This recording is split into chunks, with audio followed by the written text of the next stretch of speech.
Jadi ada 3 orang pemuda, soleh-soleh semuanya. Mereka punya 1 adik perempuan, berempat. Yang paling bungsunya cewek, cantik, masih jomblo, single. Bukan jomblo, single. Karena dia biasa aja gitu dengan kesinggelannya. Nah, 3 cowok ini dapat tugas militer. Karena negara mereka itu ada wamil, wajib militer. Ada peperangan, mereka diserang. Akhirnya dia 3 cowok ini dipanggil untuk ikut berperang. Mereka khawatir gimana dengan adiknya yang perempuan. Siapa yang akan jaga? Ini cerita dari hadis, bukan fiksi, bukan fiktif. Fiksi beda lagi, bukan fiktif gitu. Cerita dari hadis. Nah, karena mereka nggak tahu gimana cara ke siapa harus menitip adik perempuannya, keluarganya di luar kota, nggak ada yang di situ, susah gitu. Pokoknya intinya nggak ada yang mereka percaya selain seorang ahli ibadah yang ada di negeri mereka. Cuman beliau ini nih yang paling soleh, paling amanah, paling baik. Bukan ustadz biasa lah, ustadz legend lah ya. Udah senior banget lah ya. Nah akhirnya mereka sepakat bertiga, kita titipin aja adik kita ke syekh itu. Datanglah ke syekh ini.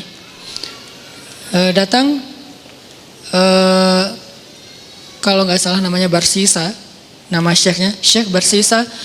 Kami dapat tugas militer, kami ingin menitipkan adik perempuan kami di rumah Anda, karena tidak ada yang kami tenang menitipkan adik perempuan kami kecuali kepada Anda. Syekhnya nolak. Ya wajar dong, orang soleh takut fitnah kan. Astagfirullahaladzim, saya nggak bisa, saya nggak pernah menampung kebenaran. Syekh ini juga nggak pernah nikah, saking sibuknya dengan ibadah, saking solehnya gitu. Bukan yang nggak nikah berarti udah sibuk ibadah juga. Beliau kayak Imam Nawawi. Imam Nawawi itu nggak nikah sampai akhir hayat kan. Ketika ditanya kenapa Anda belum menikah, oh astagfirullahaladzim, saya lupa menikah. Kenapa? Karena saya sudah menikahi ilmu. Saking cintanya beliau dengan ilmu, ilmu itu lebih daripada istri buat beliau. Sehingga tidurnya dengan buku, bangunnya dengan buku, jalannya dengan buku, buku aja kerjanya. Imam Nawawi, ilmunya luar biasa dahsyat. Tapi jangan ditiru ya. Karena kita nggak gitu-gitu amat juga tentang ilmu. Ilmu enggak, nikah enggak kan? Ya pilih salah satu deh. Kalau enggak ilmu ya nikah gitu. Masalahnya kita ilmu gimana? Apakah udah selevel Imam Nawawi yang hadis dalam semalam hafal berapa ribu hadis. Terus setiap malam tuh nulis buku. Sholat 2 rakaat, satu paragraf. 2 rakaat, 1 paragraf. Jadi setiap paragraf itu 2 rakaat sholat. Wudhu dari isya ke subuh, 1 wudhu. Selama bertahun-tahun, 1 wudhu sholat subuh dengan isya. Maksudnya nggak tidur semalaman karena terjaga wudhunya Imam Nawawi. Nah Syekh Barsisa nolak, nggak mau. Please, karena kami nggak tahu harus menjagain harus nitip ke siapa, daripada adik saya apa-apain orang. Karena udah dipaksain terus, ya udah deh. Kalau mau saya minta satu hal, bikinkan untuk adik kalian 1 ruangan, 1 kamar yang nggak campur dengan rumah saya di belakang gitu. Akhirnya dibangunin sama mereka kamar sederhana untuk adiknya yang perempuan. Taruh aja di belakang rumah si syekhnya. Syekhnya biasa beribadah di musola. Jadi rumah, musola, kamar ceweknya. Jarak musola dengan kamar ceweknya terhalang oleh rumah syekh. Jadi agak berjarak gitu. Udah pergi mereka berjihad. Hari-hari pertama syekhnya nggak pernah berkomunikasi 1 patah kata pun dengan si cewek ini. Karena diamanahin nafkah kebutuhannya, akhirnya dititipkan uang. Syekh ini ke pasar beli roti, setiap pagi taruh roti di depan pintunya, balik lagi ke musola zikir. Astagfirullah. Si perempuannya tahu jam udah ada roti di depan pintu dia buka, ambil roti, makan di dalam. Nggak pernah komunikasi. Sehari, seminggu, minggu kedua mulai datang setan. Yuwaswis fi sudurin nas, pakai perasaan, bukan pakai logika. Perasaannya yang diusik. Kasihan juga tuh cewek kesepian. Masa nggak disapa sama sekali, ntar dianggap sombong loh. Ya sapa sederhana aja, nggak usah berlebihan, cuman sehat gitu doang. Oh ya udah, titipin roti. Assalamualaikum, sehat teh? Sehat Ustadz, alhamdulillah. Oh ya, pergi aja. Begitu doang.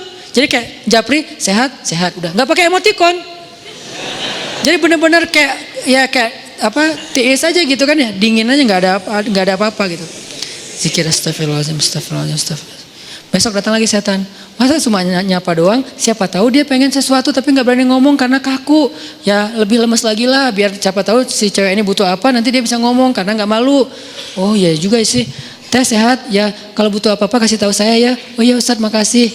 Nah ini kan nih. Akhirnya datang setan yang satu lagi, lo tugasnya sama cewek, gue cowok. Gitu. Setannya bagi tugas, tapi bukan karena kelainan, memang gitu tugasnya. Si setan yang ke ceweknya bilang, itu Syekh itu baik banget ya, soleh banget. Kamu kalau ada apa-apa jangan sungkan, ngomong aja ke beliau orang soleh kok, orangnya senang membantu. Kan baik kan, nggak ada yang negatif kan. Besok-besok, teh butuh apa? Ya Ustadz boleh nitip sesuatu apa? Pengen apa makan apa gitu. Ini ada uangnya, nggak apa-apa udah dititipin sama kakak-kakaknya teteh. Oh ya udah, maaf ya Ustadz merepotkan, nggak apa-apa. Nah, mulai nih, pergi ke pasar, beliin apa roti, susu. Makasih Ustadz, udah bagi 2 aja masa saya makan sendiri nggak habis. Setan bilang kan, nggak akan habis tuh mubazir, benar nggak sih? Mubazir kebanyakan tuh, udah bagi 2 aja, Ustadz bagi 2 aja, udah nggak apa-apa makan aja. Kata si yang satu lagi setannya, jangan mau diterima, malu atuh sama cewek. Udah, akhirnya apa? Udah makan aja, ntar kalau nggak habis baru saya habisin.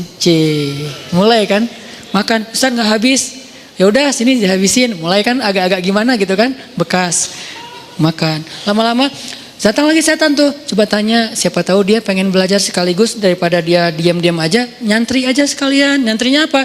Belajar agama. Tanya butuh apa tentang masalah agama yang saya bisa bantu. Sedikit-sedikit adalah ilmu. Oh ya udah benar juga ya, dapat pahala lebih. Teh nanti kalau butuh apa-apa, udah nggak sungkan sekaku yang pertama kan. Butuh apa-apa kasih tahu aja ke saya, insya Allah kalau ada pertanyaan saya bisa jawab. Kalau nggak ada nanti saya tanya ke yang lebih ahli. Oh ya Ustadz, kebenaran saya lagi nanya nih masalah ini gimana. Nah mulai, tapi masih di balik pintu. Kenapa? Jangan ketemu orangnya, fitnah dong kata setan. Jangan, nanti fitnah ikhtilat kata setan teh. Setan yang ngajarin ilmunya nih, ikhtilat jangan. Oh ya benar juga. Jadi teriak-teriak dari belakang pintu, depan pintu gitu. Oh kalau gini gimana Ustadz? Nah lama-lama datang lagi setan. Mungkin sebetulnya si teteh itu ada pertanyaan yang privasi. Nggak enak nanyanya sambil teriak-teriak. Kayak nanya masalah cara membersihkan haid atau apa kan nggak enak teriak. Ustadz cara ngebersihin haid gimana kan nggak enak kan ya? Ya udah kamu lebih dekat lagi, duduk depan pintu, jangan berdiri. Duduk aja depan pintu, baru ngobrol. Ya udah teh, kalau teteh butuh tanya apa-apa, saya insya Allah siap jawab. Ini nggak perlu teriak-teriak. Oh ya Ustadz di balik pintu. Sama-sama duduk di pintu, tapi masih kehalang, pintu tertutup. Datang lagi besoknya setan. Apa kata orang ngelihat kalian ngomong kayak gitu, satu dalam satu di luar tapi duduk di pintu, kan jadi fitnah. Ntar dikira semua orang ada apa-apa. Lebih baik masuk ke dalam biar nggak ada yang ngelihat. Tapi pintunya dibuka, awas jangan ditutup, ntar digoda setan. Lah ngomong setan. Nah ini nih setan nih, talbis. Makanya ada buku tebal ya, judulnya Talbisul Iblis. Tipu daya, tipu muslihat iblis. Gitu dibawanya ke kanan dulu, baru ujung-ujungnya ke kiri, tanpa disadari. Tapi buka pintu ya. Oh iya juga ya, nggak boleh tutup pintu, ntar jadi ikhtilat lagi, ntar setan lagi. Padahal dari tadi juga setan. Udah teh. Boleh di dalam aja, nggak enak dilihat orang. Oh ya Ustadz nggak apa-apa. Yang bagian ceweknya bilang nggak apa-apa, dia orangnya amanah, nggak usah khawatir. Gitu kan? Udah aja duduk dekat pintu, tapi udah di dalam ruangan ngobrol. Udah ketemu orangnya beda, udah pasti. Pertama cewek ini nggak pernah kenal dekat sama cowok. Kedua Syekh ini nggak kenal dekat sama cewek. Ini adalah kali pertama mereka berinteraksi lawan jenis dan dekat sekarang. Nggak ada siapa-siapa. Mulai bercanda. Jangan kaku-kaku amat, dah tuh ngantuk taklim teh. Kasih candaan dikit. Ya udah mulai canda, jadi akrab, jadi hai. Malu dilihat orang, masa bercanda tapi kelihatan orang. Udah tutup aja pintunya, kan udah saling kenal, udah saling percaya. Tutup pintunya, ngobrol. Nauzubillah, terus dekat sampai akhirnya curhat si cewek ini. Namanya manusia pasti semuanya punya masalah kan. Akhirnya dia berani curhat. Ustadz, saya udah anggap Ustadz sebagai keluarga saya percaya. Boleh saya curhat masalah pribadi? Curhat, buka. Waktu itu masih syariat hijab, cadar, buka cadarnya. Langsung udah lihat wajahnya, udah kemana-mana, udah setan teh. Setan yang datang udah bukan lagi bab ini. Setan kan gonta-ganti sesuai dengan kapasitasnya. Sekarang bab yang lain lagi, datang setan yang ahli di bidang yang lain. Udah terus saja sampai mereka akhirnya udah akrab, udah tahu semua cerita-ceritanya. Nangis, ceweknya nangis, senangis-nangisnya. Datang setan romantis. Kalau yang pertama nggak ngerti romantis, taunya fikih. Kalau sekarang setan jangankan setan, manusia aja ada yang kayak gitu. Dulu Senok Hogranya yang di Aceh tuh, dia hafal ribuan hadis, hafal Quran 30 juz hanya untuk merusak masyarakat Aceh dengan berstatus ulama kan ya. Itu manusia loh, apalagi setan yang udah lebih legend lagi tuh. Akhirnya setan romantis datang. Kalau cewek lagi nangis kayak gitu jangan didiemin, kasih bahu. Nanti kalau dia tersinggung gimana? Nggak akan tersinggung. Cewek kalau lagi kayak gitu dia nggak akan tersinggung, dia pasti positif. Jangan kasih bahu pas dia lagi ngomongin masalah agama, kasih bahu pas dia lagi nangis, lagi emosional, itu pasti dia akan terima. Oh gitu ya, udah neng. Nah mulai nih akrab, usap-usap. Jadi nauzubillah akhirnya mereka berzina. Udah di sini kan? Udah berzina. Berzina sekali karena udah terlanjur dosa lah. Kagok Udah kagok kan? Udah aja, biasa aja gitu. Udah dosa juga gitu. Jangan manggil Syekh lagi lah, manggil A aja. Jadi tadi kan manggilnya Syekh, lama-lama Ustadz, lama-lama AA.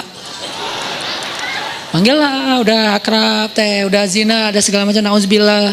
Ngomongnya juga nggak enak. Udah gitu, maaf perempuannya hamil. Perempuannya hamil, Syekh ini takut ketahuan sama kakak-kakaknya. Karena adik perempuan mereka ternyata dihamili sama Syekh ini.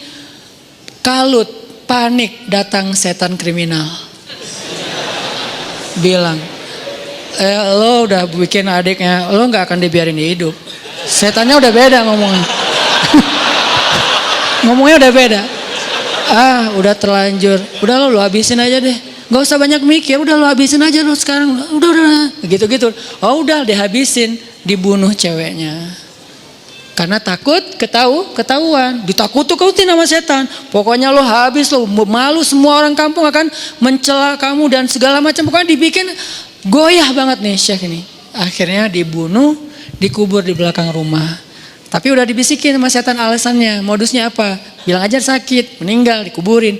Nggak lama, belum juga, baru sehari, kadarullah datang nih kakak-kakaknya. Syekh, assalamualaikum. Waalaikumsalam. Syekh, alhamdulillah kami semuanya selamat. Adik kami di mana? Syekh ini pura-pura sandiwara. Ada apa Syekh? Innalillah, yang sabar ya gitu. Allah mentakdirkan kalian gak ketemu lagi. Baru aja kemarin adik kalian sakit keras dan meninggal. Maafkan saya gak bisa jaga amanah kalian. Innalillah wa inna ilaihi raji'un. Ya gak apa-apa Syekh, di mana kuburnya? Di belakang. Datang doa, pulang aja. Setan kan jahat banget ya. Setan tuh gak pernah berpihak sama kita. Dia itu pengadu domba.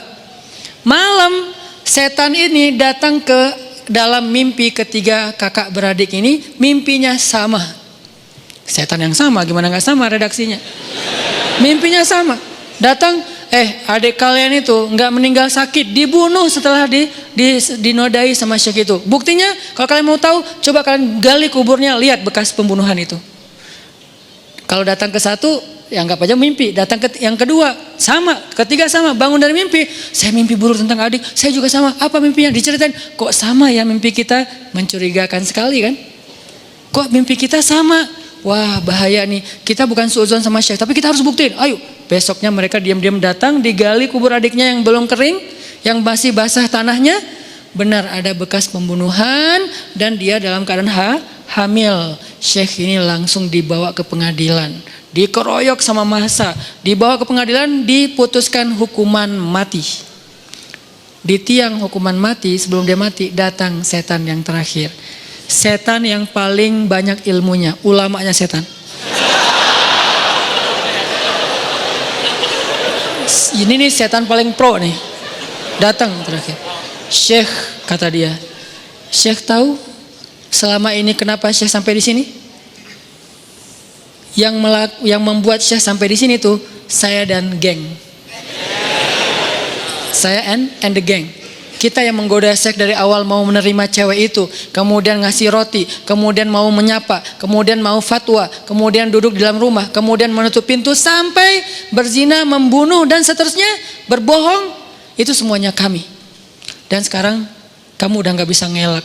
Hukuman sudah ditetapkan, masyarakat sudah benci sama kamu. Satu-satunya cara kamu selamat sekarang adalah cuman kami yang bisa nolong kamu, karena kami yang mencelakai kamu. Gimana cara saya bisa selamat? Tunduklah ke saya. Sujud. Kalau kamu sujud ke saya, maka kamu akan kami selamatkan. Ini kesempatan kamu yang terakhir. Itu pedang untuk membancung dia itu udah siap. Orang kayak gitu kan labil banget. Akhirnya dia sujud dia mengakui setan itu sebagai Tuhan, dipancung, matilah Syekh ahli ibadah 100 tahun ini dalam keadaan pembunuh, pezina, pembohong, dan syirik. Kenapa bisa kayak gitu? La tattabi'u khutuwatis syaitan. Janganlah kalian mengikuti langkah-langkah setan. Dia nggak akan langsung nyuruh satu langkah ke kiri, dia nyuruh ke kanan sekilo, jauh banget ke kanannya. Sampai gara-gara setan kita jadi ahli ibadah banget. Gara-gara setan nih saya jadi bisa tahajud. Kok bisa? Soalnya dulu saya nggak pernah tahajud. Gara-gara ada modus, sekarang jadi tahajud. Ya gitu ya. Jadi sekarang awalnya sih modus, lama-lama istiqomah. Masya Allah setan teh. Jadi dari modus jadi istiqomah. Terus besok-besoknya tuh kan nggak apa-apa. Udahlah nggak usah terlalu idealis. Besok-besoknya ketemu nauzubillah sampai berada di sisi yang kiri dan itu udah terjebak. La tattabi'u khutuwatis syaitan. Jangan ikuti langkah-langkah setan. Bukan jangan ikuti langkah setan. Jangan ikuti langkah-langkah setan. Jadi yang kayak tadi misalnya dayus. Ini gara-gara ngomongin dayus nih. Suami harus cemburu. Karena cemburunya suami itulah penjaga istri. Kalau suami udah gak cemburu, istrinya berlebihan komunikasi dengan lawan jenis, sikap ke lawan jenis, berarti istrinya udah gak ada yang jagain. Bukankah tugas suami itu ku anfusakum wa ahlikum nara, tapi cemburunya juga cemburu yang baik, jangan mencela. Cemburunya menasehati, kan di Al-Quran juga dikasih tahu kan ya, menasehati mereka, pindah tempat tidur, apalagi nasihati, pindah tempat tidur, pukul dengan pukulan yang tidak melukai dan tidak menyakiti. Kemudian kalau mau menceraikan pun dengan cara yang baik, tapi nauzubillah jangan sampai ke tahap itu gitu. Yang jelas cemburu harus punya, cuman jangan berlebihan. Nah, yang akhwatnya, yang cewek-ceweknya, kalau dicemburuin suami, bahagialah. Kenapa? Berarti suami kita sayang sama kita. Berarti suami kita itu masih perhatian sama kita. Selama ekspresi cemburunya belum berlebihan, cuman cemburu. Jangan gitu dong gitu. Gak ada apa-apa kok. Emang gak ada apa-apa, tapi kan gak pantas. Nah ini nih yang kayak gini-gini nih. Kayak komunikasi japri, di grup, pas ketemu orangnya atau apapun. Ini harus terjaga. Ini nih tadi yang bab dayus ya. Ini juga sesuatu yang behavior. Ini kita rubah pelan-pelan, mudah-mudahan nanti kita akan melihat Bandung dan Indonesia, anak mudanya yang menjadi wajah negeri ini sudah memiliki behavior seorang muslim yang mungkin, yang pastinya terilhami, terinspirasi dari sosok orang yang paling ideal di antara manusia, yaitu Rasulullah Sallallahu Alaihi Wasallam.